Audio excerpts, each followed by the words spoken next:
జగన్మోహన్ రెడ్డి గారికి అత్యంత సన్నిహితులు. ఈ ఎర్రచందనం కేసులు ఎదుర్కొంటున్న ఆయన.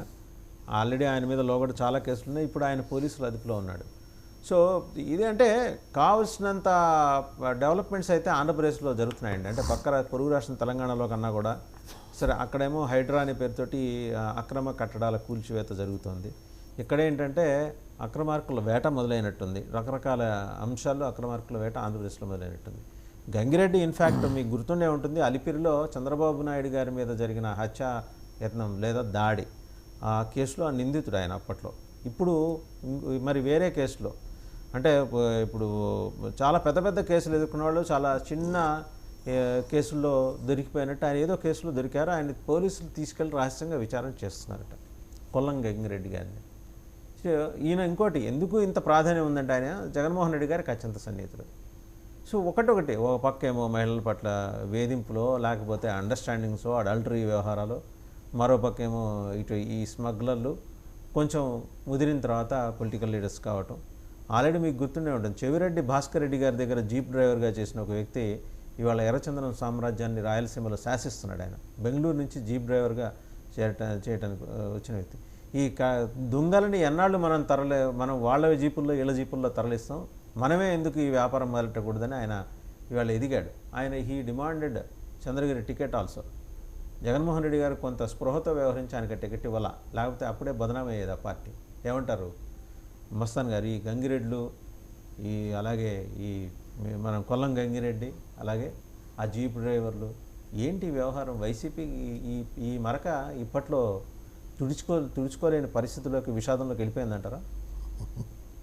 అంటే వైసీపీ అని కాదు, ఎర్రచందనం సంబంధించి చిత్తూరు జిల్లాలో అదొక పెద్ద మాఫియాగా ఎదిగిన క్రమం మనం చూసాము. గతంలో తెలుగుదేశం పార్టీ హయాంలో ఒక ఎన్కౌంటర్ కూడా చోటు చేసుకునే పరిస్థితి కూడా ఉంది. అంటే అక్కడ ఎన్ని చర్యలు చేపట్టినా ఆ ఉక్కుపాదంతో అణిచివేయాలని ప్రభుత్వాలు ప్రయత్నించినా కూడా దాన్ని ఓవర్కమ్ చేయలేని పరిస్థితి అక్కడ నెలకొంది. అంటే మాఫియా చాలా వేళ్ళూరిపోయింది. తమిళనాడు నుంచి కూలీలను తేవటం, కూలీల ద్వారా ఎర్రచందనం చెట్లను నరికేసేసి ఆ అడవుల్లో వాళ్ళకి మాత్రమే తెలిసిన రహస్యదారులు, అంటే అందరికీ పోలీసులకు కూడా కొంత కనిపెట్టలేదు.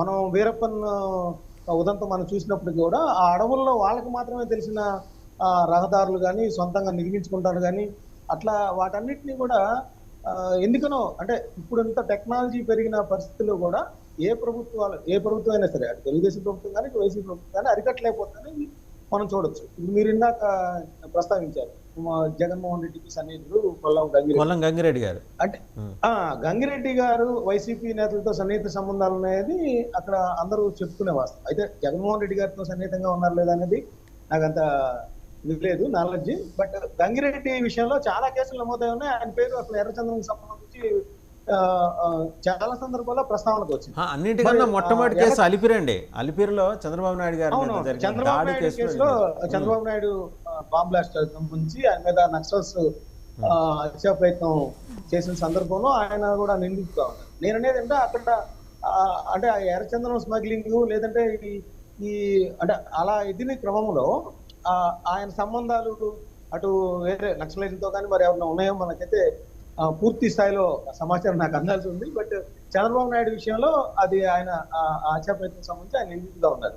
అయితే గంగిరెడ్డి గారి పేరు గతంలో చాలా సంవత్సరాలుగా వినిపిస్తా ఉంది. మరి ప్రభుత్వాలు కూడా గట్టి కేసులు మీరు అన్నట్టు అంత పెద్ద ఎర్రచందనం, అంటే ఎర్రచందనం అసలు మామూలుగా మనలాంటి వాళ్ళ దగ్గర చిన్న ముక్క వితౌట్ పర్మిషన్ మన దగ్గర ఉంచితేనే మనల్ని తీసుకెళ్లి జైల్లో వేసుకుంటాం. మరి ఎర్రచందనం చెట్లని లోడ్లు అంటే మనం సినిమాలో చూస్తూ ఉంటాం, ఆ విధంగా తీసుకెళ్లి స్మగ్లింగ్ పాల్పడుతున్నా కూడా అతని మీద ఎందుకు కేసులు అంత బలంగా పెట్టలేదు, ఎందుకు జైలుకి పంపించలేకపోయారు, ఇంకా బయట తిరిగినప్పుడు చిన్న కేసులు మాత్రమే ఎందుకు పెట్టాల్సి వస్తుంది?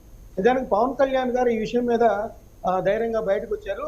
ఆయన చాలా నేపాల్కి ఎలా వెళ్ళాయి, ఏ విధంగా వెళ్ళాయి, అదేవిధంగా కర్ణాటక కలిసి కర్ణాటక నుంచి నేపాల్ అదే వయా కర్ణాటక మీద వెళ్ళాయి. బట్ కర్ణాటక ఆంధ్రప్రదేశ్ కలిసి ఈ ఎర్రచందనం స్మగ్లింగ్ ని అరికట్టడానికి ఎటువంటి చర్యలు తీసుకుందాం అనే విషయం మీద అక్కడ అటవీ శాఖ మంత్రి కూడా చర్చలు జరిపిన పరిస్థితి.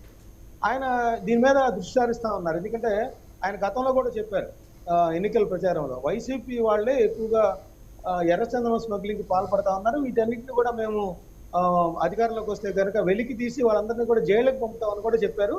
దానికి సంబంధించి ఆయన నేపాల్కి ఎలా వెళ్ళాయి, ఎన్ని వందల టన్నులు వెళ్ళాయి, దాని వెనకాల ఎవరున్నారు అనేది కూడా ఆయన ఇప్పటికే ప్రాథమికంగా చెప్పారు.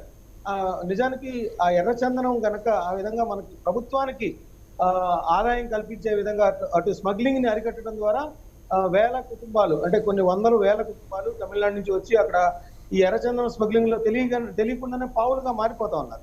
నిజానికి చనిపోయిన 23 మంది ఎన్కౌంటర్లు చనిపోయిన వాళ్ళందరూ కూడా వాళ్ళకి తెలియదు, కేవలం కూలి పనుల కోసం కూలీలండి పాపం వాళ్ళు. ఆ 23 మందిలో 18 మంది కూలీలండి. 18 మంది అంటే వాళ్ళకి కూడా తెలియదు, కేవలం పొట్టకూటి కోసం వచ్చి వీళ్ళ చేతిలో, స్మగ్లర్ చేతిలో పావులుగా మారుతున్నారు. వీటన్నిటిని అరికట్టాలంటే ప్రభుత్వం ఒక ప్రత్యేక టాస్క్ ఫోర్స్, అంటే ఎటువంటి ఒత్తిళ్లకి, రాజకీయ ఒత్తిళ్లకి లేకుండా స్వయం ప్రతిపత్తి ఉన్న ఒక టాస్క్ ఫోర్స్ ని ఏర్పాటు చేసి ఉక్కుపాతంతో అణచివేయడంతో పాటు అదేవిధంగా ఎర్రచందనం సంబంధించి ప్రభుత్వానికి ఆదాయం కల్పించే విధంగా పవన్ కళ్యాణ్ గారు ఏదైతే కోరుకుంటా ఉన్నారో, ఏదైతే చెప్తా ఉన్నారో ఆ విధంగా ఆదాయం కల్పించే విధంగా చేస్తే చాలా వరకు బాగుంటుంది అనేది నా ఉద్దేశం. అదేవిధంగా గంగిరెడ్డి గారికి సంబంధించి చాలా కేసులు నమోదై ఉన్నాయి కాబట్టి గతంలో ఆయన మీద బహుశా అక్కడ నిషేధం కూడా విధించినట్టు నాకున్న సమాచారం.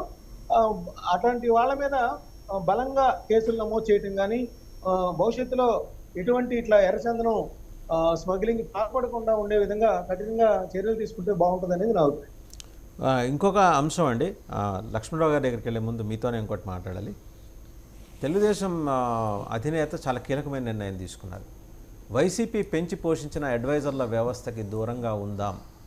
పాపం అంటే తెలుగుదేశంలో పదవులు ఆశిస్తున్న వాళ్ళు ఆంధ్రప్రదేశ్లో మీ చుట్టుపక్కలే, మీరు కూడా గుంటూరు దగ్గరే ఉంటారు కాబట్టి కనీసం ఒక 50-60 మంది అడ్వైజర్ల స్థాయిలో తమను తాము భావించుకున్న వాళ్ళందరూ కూడా తీవ్రమైన నిరాశ నిస్పృహలకు లోనయ్యారట. వైసీపీని మనం ఏ